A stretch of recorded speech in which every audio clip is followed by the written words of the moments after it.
Hello hi ನಮಸ್ತೆ ಎಲ್ರಿಗೂ welcome to Jayanthi's kitchen. ಇವತ್ತಿನ ವಿಡಿಯೋಲಿ ನಮ್ಮ ಮನೆ ವರಮಹಾಲಕ್ಷ್ಮಿ ಹೇಗೆ ಮಾಡಿದ್ದೀವಿ ಮತ್ತು ಹೇಗೆ ಡೆಕೋರೇಷನ್ ಮಾಡಿದ್ದೀವಿ ಅನ್ನೋದನ್ನು ನೋಡೋಣ ಬನ್ನಿ. ಇನ್ನೂ ನನ್ನ ಚಾನಲ್ ಯಾರು ಸಬ್ಸ್ಕ್ರೈಬ್ ಮಾಡಿಲ್ಲ ಪ್ಲೀಸ್ ಸಬ್ಸ್ಕ್ರೈಬ್ ಮಾಡಿ, ಲೈಕ್ ಮಾಡಿ, ಶೇರ್ ಮಾಡಿ, ಕಮೆಂಟ್ ಮಾಡಿ. ಮೊದಲನಾಗಿ ಹಬ್ಬ ಅಂದರೆ ರಂಗೋಲಿ ಹಾಕೋದು. ಇದು ಲಕ್ಷ್ಮಿಗೆ ತುಂಬಾ ಪ್ರಿಯವಾಗಿರೋದು ರಂಗೋಲಿ ಹಾಕೋದು. ನೋಡಿ, ಈ ಥರ ನಮ್ಮ ಮನೆ ಮುಂದೆ ರಂಗೋಲಿ ಹಾಕಿದ್ದೀವಿ. ನಂತರ ಬಾಗಿಲಿಗೆ ಡೆಕೋರೇಷನ್ ಮಾಡೋದು, ತೋರಣ ಕಟ್ಟೋದು, ಹೂವು ಹಾಕೋದು, ಎಷ್ಟು ಚೆಂದ ಅಲ್ವಾ ಇದೆಲ್ಲ ಮಾಡಿದ್ರೆ. ಮತ್ತು ದೇವಿಗೆ ನೋಡಿ ಈ ಥರ ಅಲಂಕಾರನ ಮಾಡಿದ್ದೀವಿ. ಹಿಂದೆ ಲೋಟಸ್ ಹಾಕಿದ್ದೀನಿ, ಅದನ್ನು ಡೆಕೋರೇಷನ್ ವಾಲ್ಗೆ ಲೋಟಸ್ಸು. ಮತ್ತು ಈ ಥರ ಸೀರೆ ಎಲ್ಲ ನೀಟಾಗಿ ದೇವಿಗೆ ಉಡಿಸಿ, ಕಳಶ ಇಟ್ಟು ಸೀರೆ ಉಡಿಸಿ, ಚಿಕ್ಕ ಲಕ್ಷ್ಮಿ ಕೂಡ ಇಟ್ಟಿದ್ದೀವಿ. ಮತ್ತು ಬಳೆಗಳು, 5 ಥರ ತಿಂಡಿಗಳು, ದೇವಿಗೆ ಪ್ರಿಯವಾದ ತಿಂಡಿಗಳು ಎಲ್ಲ ಇಟ್ಟಿದ್ದೀವಿ. 5 ಥರ ಕೊಬ್ಬರಿ ಮಿಠಾಯಿ, ಚಕ್ಲಿ, ಕೋಡ್ಬಳೆ, ರವೆ ಉಂಡೆ ಎಲ್ಲ ಇಟ್ಟಿದ್ದೀವಿ. ಮತ್ತು ಕೆಳಗಡೆ ರಂಗೋಲಿ ಸಹ ಹಾಕೀನಿ. 2 ದೀಪದ ಕಂಬನ ದೀಪ ಹಚ್ಚಿದ್ದೀವಿ. ಮತ್ತು ಬಂದವ್ರಿಗೆ ಅರ್ಶಿನ ಕುಂಕುಮ ಕೊಡೋಕ್ಕೆ ಬಳೆಗಳು ಮತ್ತು ತಾಂಬೂಲಗಳನ್ನ, ಬಾಳೆಹಣ್ಣು ಇಟ್ಟಿದ್ದೀನಿ ನೋಡಿ. ಮತ್ತು ಲೋಟಸ್ಸು ದೇವಿಗೆ ತುಂಬ ಇಷ್ಟವಾದದ್ದು, ಲೋಟಸ್ನೂ ಸಹ ಇಟ್ಟಿದ್ದೀನಿ. ಮತ್ತು ಬಾಳೆಕಂಬ, ಮುಖ್ಯವಾಗಿ ಬಾಳೆಕಂಬನೂ ಕಟ್ಟಬೇಕು ನೋಡಿ. ಈ ಥರ ನಮ್ಮ ದೇವಿನ ಡೆಕೋರೇಷನ್ ಮಾಡಿದ್ದೀನಿ ನೋಡಿ. ವಾವ್, ಏನು ಸೂಪರಾಗಿದೆ ನಮ್ಮ ದೇವಿ ಡೆಕೋರೇಷನ್ನು. ಮತ್ತು ನಂತರ ಪೂಜೆ ಮಾಡಿದ್ದೀನಿ. ಗಂಧದ ಕಡ್ಡಿ ಹಚ್ಚಿ ಪೂಜೆ ಮಾಡಿ ನೈವೇದ್ಯ ಎಲ್ಲ ಇಟ್ಟು, ಹಬ್ಬ ಎಷ್ಟು ಚೆನ್ನಾಗಿದೆ ಅಲ್ವಾ ದೇವಿ ನೋಡೋದಕ್ಕೆ. ನಂತರ ಮಹಾಮಂಗಳಾರತಿ ಕೂಡ ಮಾಡಿದ್ದೀನಿ.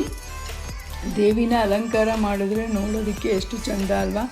ಶ್ರಾವಣ ಮಾಸದಲ್ಲಿ ಯಾವಾಗಲೂ ವರಮಹಾಲಕ್ಷ್ಮಿ ಬರುತ್ತೆ. ಅದು ಮಾಡೋದ್ರಿಂದ ಸಕಲ ಸಂಕಷ್ಟಗಳು ಪರಿಹಾರ ಆಗುತ್ತೆ, ಎಲ್ಲರಿಗೂ ಒಳ್ಳೆಯದು ಕೂಡ ಆಗುತ್ತೆ ವರಮಹಾಲಕ್ಷ್ಮಿ ವ್ರತ ಮಾಡೋದ್ರಿಂದ. ನಾನು ಈ ಥರ ಸಿಂಪಲ್ಲಾಗಿ ಮಾಡಿದ್ದೀನಿ. ಇನ್ನೂ ಯಾವ ಥರ ಬೇಕಾದ್ರೂ ನೀವು ಮಾಡ್ಬೋದು. ನಾವು ಈ ಥರ ಮಾಡಿದ್ದೀವಿ. ಈಗ ನಾನು ನನ್ನ ಮಗಳು ಸಹ ಮತ್ತು ಪೂಜೆನೂ ಮಾಡಿದ್ದೀವಿ ನೋಡಿ. ಎಷ್ಟು ಚೆನ್ನಾಗಿದೆ ದೇವಿನೂ ಸಹ.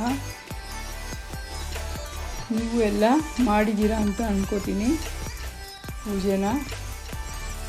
ನಂತರ ಪೂಜೆ ಎಲ್ಲ ಆದಮೇಲೆ ಬಾಳೆ ಎಲೆ ಊಟ.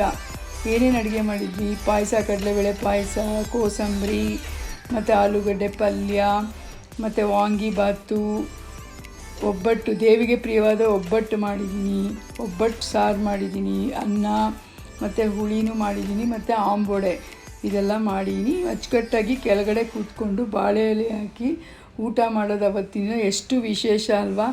ಅದು ತುಂಬಾ ಚೆನ್ನಾಗಿರುತ್ತೆ. ಯಾವಾಗಲೂ ಡೈನಿಂಗ್ ಟೇಬಲ್ಲು ಅಂತ ಕೂತ್ಕೋತಾರೆ ಎಲ್ಲರೂ. ಸೊ ಹಬ್ಬದ ದಿನಾರು ಅಟ್ಲೀಸ್ಟ್ ಬಾಳೆ ಎಲೆ ಊಟ ಮಾಡೋದ್ರಿಂದ ತುಂಬ ಚೆನ್ನಾಗಿರುತ್ತೆ ನೋಡಿ. ಇಷ್ಟು ವೆರೈಟಿ ಮಾಡಿ ನಾವು ಬಾಳೆ ಎಲೆ ಊಟ ಮಾಡಿದ್ವಿ ಅವತ್ತು ಹಬ್ಬದ ದಿನ.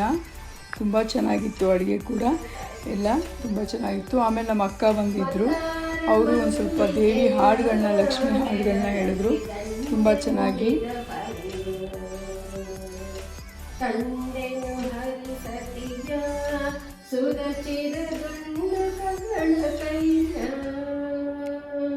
ಮಂದಾರ ಮಲ್ಲಿಗೆಯ ಹೆರಳಲಿ ದಂಡೆ ಮೂಡಿದ ಪರಿಯ, ಹೆರಳಲಿ ದಂಡೆ ಮೂಡಿದ ಪರಿಯ, ಪೈಠಣಿ ಒಟ್ಟಿಹಳು. ಈಗ ನಮ್ಮ ಅಕ್ಕನಿಗೆ ಅರಿಶಿನ ಕುಂಕುಮ ಕೊಟ್ಟು ತಾಂಬೂಲನ ಕೊಡ್ತೀನಿ. ಸಂಜೆ ಎಲ್ಲರೂ ಬಂದವ್ರಿಗೆ, ರಿಲೇಷನ್ಸ್ಗೆ, ಫ್ರೆಂಡ್ಸ್ಗೆ ಎಲ್ಲರಿಗೂ ಅರಿಶಿನ ಕುಂಕುಮನ ಕೊಟ್ವಿ. ನಮ್ಮ ಅಕ್ಕ ಭಾಗ್ಯ ಅಂತ ಅವರು ಬಂದಿದ್ದರು. ಸೊ ಅವ್ರಿಗೂ ಎಲ್ಲ ತಾಂಬೂಲವನ್ನು ಕೊಟ್ವಿ. ವರಮಹಾಲಕ್ಷ್ಮಿ ಹಬ್ಬದ ದಿನ ಈ ಥರ ಅರಿಶಿನ ಕುಂಕುಮ ಬಂದವ್ರಿಗೆಲ್ಲ ಕೊಡೋದು ತುಂಬ ಶ್ರೇಷ್ಠವಾದದ್ದು. ಆಮೇಲೆ ಸಾಯಂಕಾಲ ಎಲ್ಲ ಫ್ರೆಂಡ್ಸು ಮತ್ತು ರಿಲೇಟಿವ್ಸ್ ಎಲ್ಲ ಬಂದರು.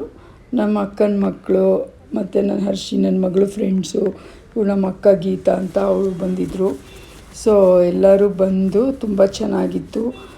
ಎಲ್ಲರೂ ಒಂದು ಫೋಟೋಸ್ ಎಲ್ಲ ತೊಗೊಂಡ್ವಿ. ಹಾಡುಗಳು, ದೇವ್ರ ಹಾಡುಗಳನ್ನ ಹೇಳಿದ್ವಿ. ಎಲ್ಲರೂ ತುಂಬ ಚೆನ್ನಾಗಿ ಎಂಜಾಯ್ ಮಾಡಿದ್ವಿ. ತುಂಬಾ ಚೆನ್ನಾಗಾಯಿತು ಪೂಜೆ. ಎಲ್ಲರೂ ಬಂದು ಹೋಗಿದ್ದು ತುಂಬಾ ಖುಷಿಯಾಯಿತು. ನಮ್ಮ ವರಮಹಾಲಕ್ಷ್ಮಿ ಹಬ್ಬನ ತುಂಬ ಚೆನ್ನಾಗಿ ಸೆಲೆಬ್ರೇಟ್ ಮಾಡಿದ್ವಿ. ಬಂಧು ಬಾಂಧವಗಳ ಜೊತೆ ಎಲ್ಲನೂ ತುಂಬಾ ಚೆನ್ನಾಗಿ ನಡೀತು. ತುಂಬಾ ಗ್ರ್ಯಾಂಡಾಗಿ ಆಯಿತು ವರಮಹಾಲಕ್ಷ್ಮಿ ಎಲ್ಲ ಆದಮೇಲೆ ಆರತಿ ಮಾಡಿದ್ವಿ. ಲಾಸ್ಟಲ್ಲಿ ನಾನು ನನ್ನ ಮಗಳು ದೇವಿಗೆ ಆರತಿ ಮಾಡಿದ್ವಿ.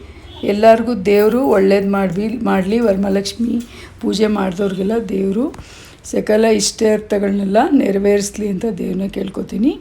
ನೆಕ್ಸ್ಟ್ ಡೇ ನಮ್ಮ ಇನ್ನೊಂದು ಅಕ್ಕ ವಿಜಯಲಕ್ಷ್ಮಿ ಅಂತ ಅವ್ರ ಮನೆಗೆ ಹೋಗಿದ್ವಿ. ಅವ್ರ ಮನೇಲೂ ತುಂಬ ಚೆನ್ನಾಗಿ ವರಮಹಾಲಕ್ಷ್ಮಿ ಕೂಡಿಸಿದ್ರು.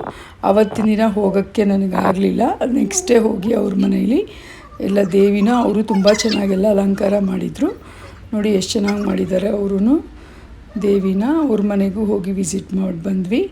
ಹೇಗಿತ್ತು ನಮ್ಮ ಮನೆ ಪೂಜೆ ನೋಡಿ ಎಷ್ಟು ಚೆನ್ನಾಗಿ ಅಲಂಕಾರ ಇಷ್ಟು ಮಾಡಿದ್ವಿ. ದೇವರೆಲ್ಲರಿಗೂ ಒಳ್ಳೇದು ಮಾಡಲಿ. ಹೇಗಿತ್ತು ನಮ್ಮ ಮನೆ ವರಮಹಾಲಕ್ಷ್ಮಿ ಅಂತ ಪೂಜೆ ಕಮೆಂಟ್ ಮಾಡಿ. Thanks for watching my channel. Thank you so much.